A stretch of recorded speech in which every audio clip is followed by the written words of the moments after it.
3, 2, 1, 0. All engine running. Liftoff. We have a liftoff. 32 minutes past the hour. Liftoff on Apollo 11.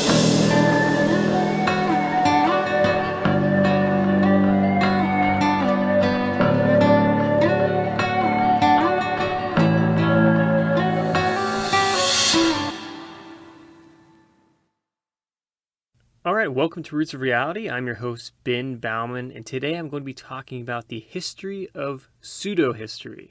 So for thousands of years, pseudohistory has been a common part of human society. People, for example, would often create these mythical histories about the origins of their people and society, or the ancestors of their leaders, and usually this was a way of connecting people to religious beliefs or inspiring this sort of ethnic patriotism, showing how great of a legacy that their people have and how connected they are with their god or gods. You know, this was something that was very popular, for example, in the Roman Empire, a place that had many societal myths, and really, frankly, just popular in societies all over the world throughout human history. Unfortunately, though, due to the lack of historical knowledge, these legendary stories about human origins continue to be popular around the world, based on either an ethnicity or religion. For instance, even still today in some Native American tribes, there are people that believe their tribal ancestors have always existed in the Americas in a particular location, even though human evolution and human genetics have proven that, like all people, no matter where you come from, whether you're Native Americans or Africans or Europeans or Asians, we all come from Africa. So we are all really, at the end of the day, part African, and this same issue occurs in various religious traditions where religious texts are taken literally as if God or the gods wrote the text themselves. However, religious texts are instead really an important part of the human past, a world where people knew so little about the world that religious texts served as a tool of trying to make sense of a reality that, frankly, people didn't know much about. Today, though, obviously, we've made many scientific discoveries and know that these religious texts, from a historical perspective, mostly contain metaphors or mythical stories that are not based on historical events, despite many in the world still today believing in them as if they were real events. Take Noah's Ark, for example, a story that has existed for thousands of years, but it is a type of story that is not uncommon in human history. There are many different flood myths. In fact, there are flood myths that predate the flood myths from the biblical tradition. For example, the Mesopotamians had their own flood myth. And so this is nothing unusual for human societies to create these type of myths, because at the end of the day, when you don't know much about how the universe began, when you don't understand this crazy world that you're living in, and still today, obviously, we don't know a lot about our universe and all the details about how we came to exist. It makes sense. It's not surprising that people would try to create some type of meaning behind it, try to find some type of story that kind of puts people at ease and tries to make sense of their lives and why they're here. Unfortunately, though, no matter how interesting the story of Noah's Ark may be, there is ultimately no geological or archaeological evidence to suggest that such a massive global flood had ever existed. Today, though, some people still desperately want to believe in it. For example, there's even museums about it. There's a creationism museum in Kentucky in the United States, which talks all about Noah's Ark as if it actually existed. But unfortunately, there's no actual scholarly evidence to suggest it did. However, though, not all aspects of religious texts are mythical. There is history in them. For example, Jesus did actually exist. He's a real person, despite claims made by some that he didn't exist.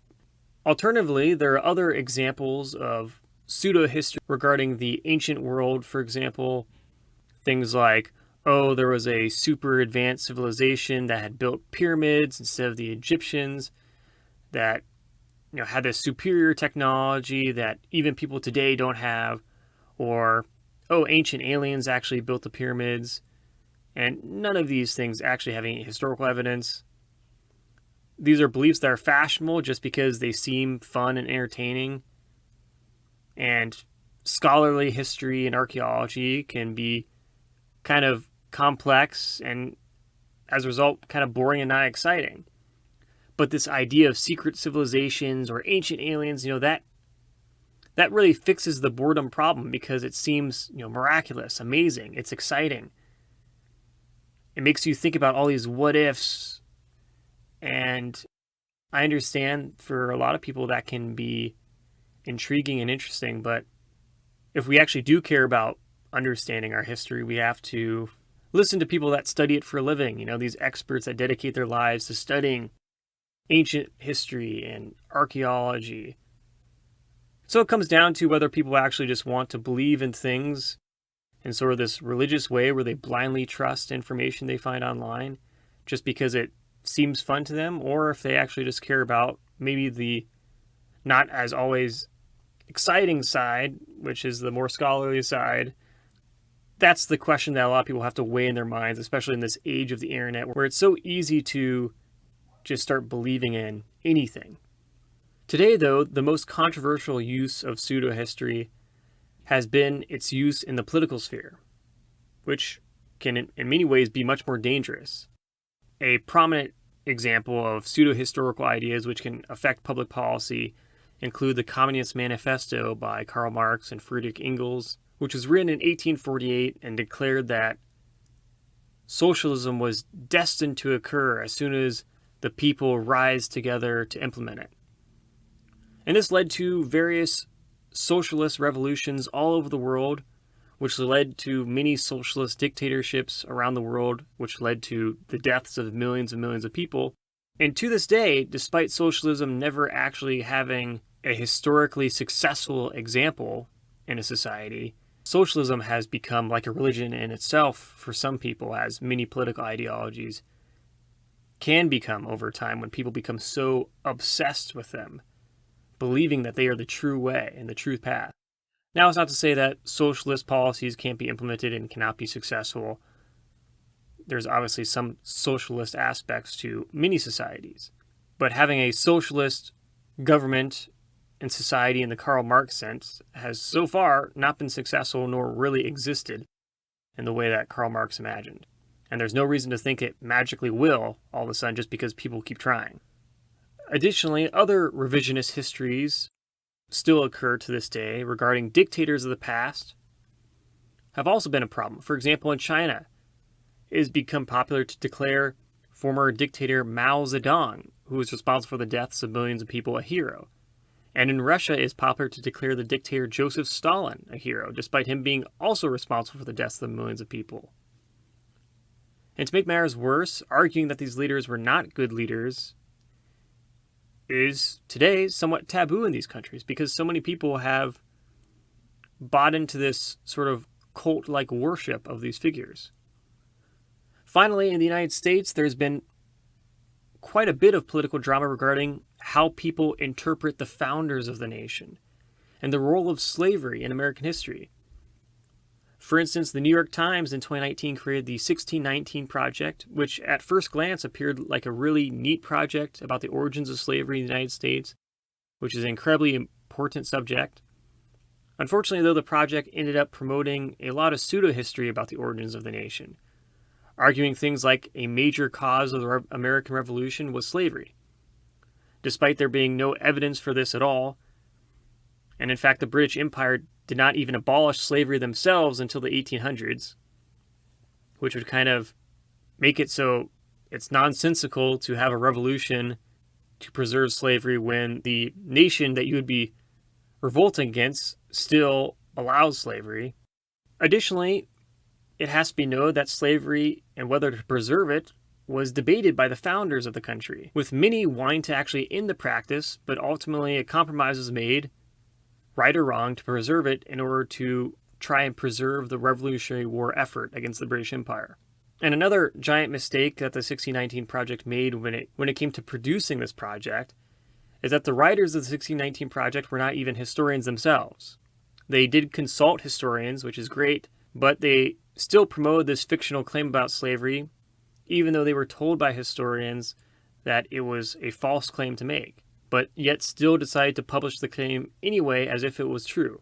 which at the end of the day, regardless of what interesting pieces came out of the 1619 Project, it's going to be overshadowed because it's making a gigantically false claim about early American history when it's trying to talk about early American history. And that's just not a scholarly way of doing things. Because at the end of the day, the American Revolution was primarily fought due to the U.S. resistance to unfair British taxation that was being used to pay off the British debt from the French and Indian War prior to the American Revolution, while at the same time, despite excessive taxation on Americans, they were not providing Americans proper government representation. And there's lots of different myths about slavery in the United States. So promoting false narratives about the origins of slavery in the U.S. are not necessarily unique. Another common myth that has become popular recently is that police came originally from the slave patrols. However, police actually evolved from European law enforcement, and the first official police force that was actually called police was created in the mid-1800s in a state where slavery was banned, actually, and was actually based on the London police. It wasn't stemming from slave patrols that you might have seen in southern states. There's lots of different types of law enforcement in society, so it's really dishonest to just cherry pick like, oh, well, there was some people that upheld the laws to, take captured slaves, and therefore all law enforcement must come from that group of people. That's not the case, and that's not very good history. Unfortunately, though, on the other side of the coin, in response to the 1619 Project, the presidential administration of the former American president Donald Trump decided to create their own revisionist account of the United States called the 1776 Commission by portraying the founders of the United States as these godlike figures who were flawless, and tried to take the concept of slavery, which they condemned in the commission, and tried to equate it with ideas promoted on the liberal part of the American political spectrum today as this sort of form of propaganda.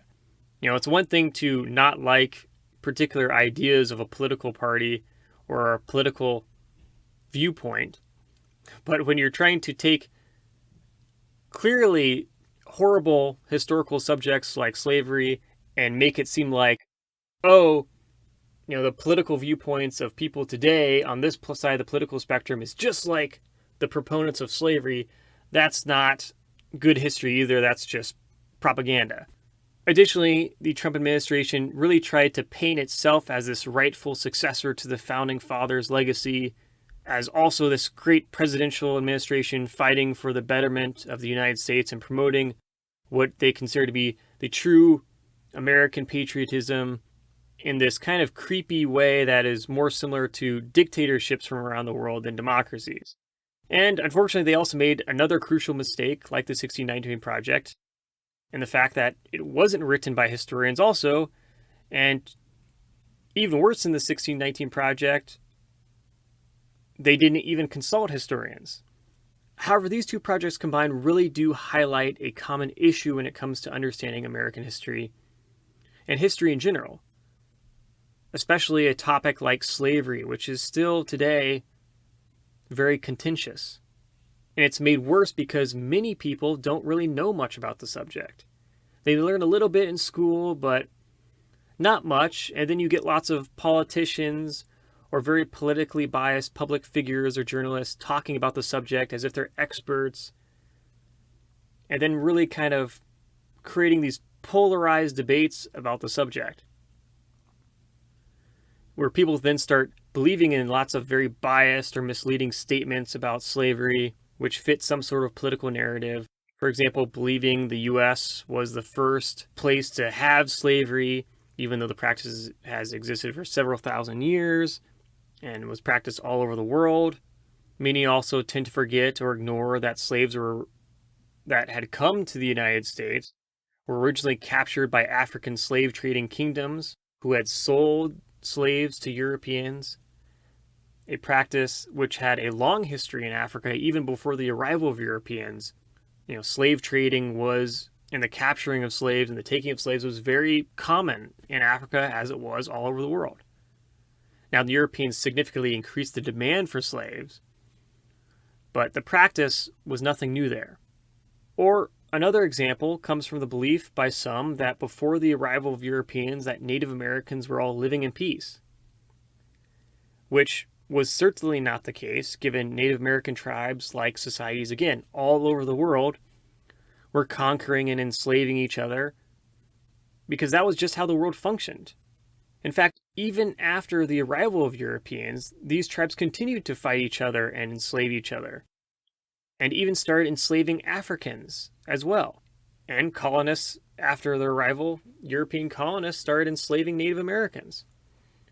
So that's why it's just so crucial, remember the historical context. And I can't say that enough because many people want to take everything out of context because a lot of people don't actually care about historical context. It's either you're good or you're bad, and that's not how it works.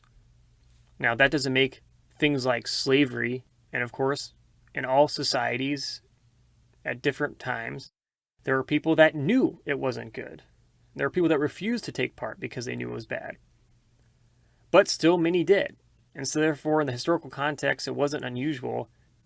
Thus, it is good to talk about the history of exploitation of Native Americans and Africans by colonization and slavery, but it's also important to not take it out of context if we truly want to understand the complexity of a historical era.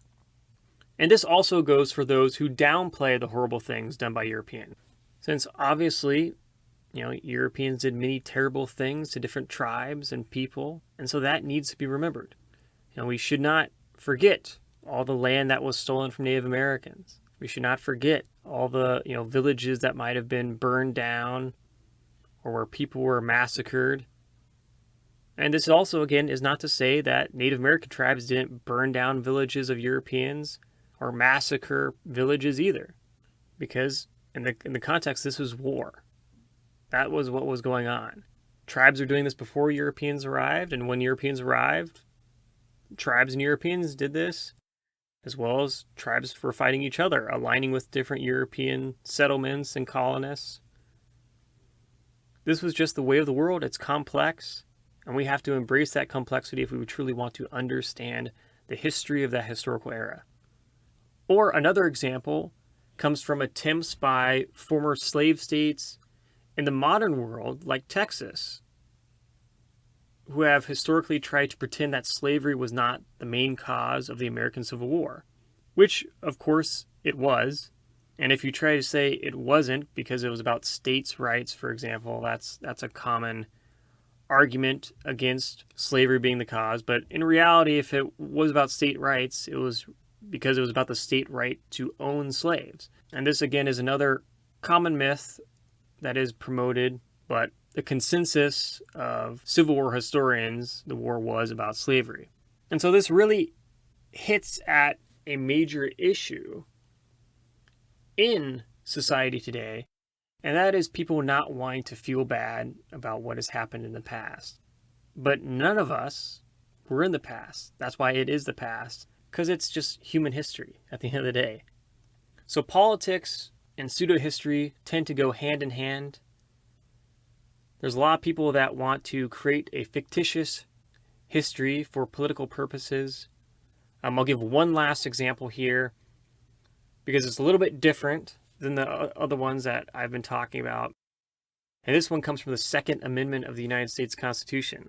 For instance, it is believed by some and interpreted this way by the U.S. Supreme Court that the Second Amendment was created to protect the right of individuals to keep and bear arms.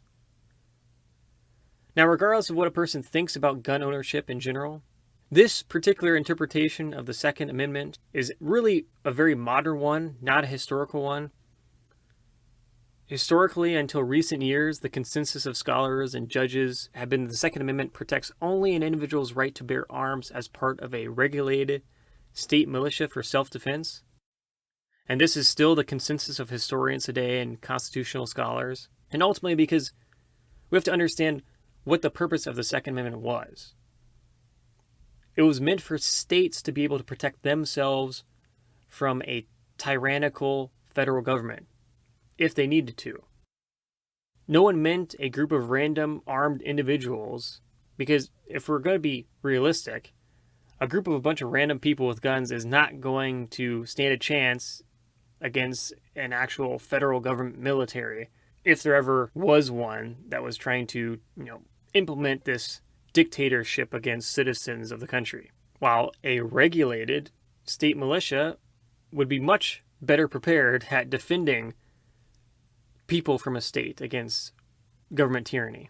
So with all that being said, at the end of the day, we must remember human history is a mixed bag. A series of good and bad events is highly complex, but it is our history. So, as always, remember, billions of years led to you, so make the most of it.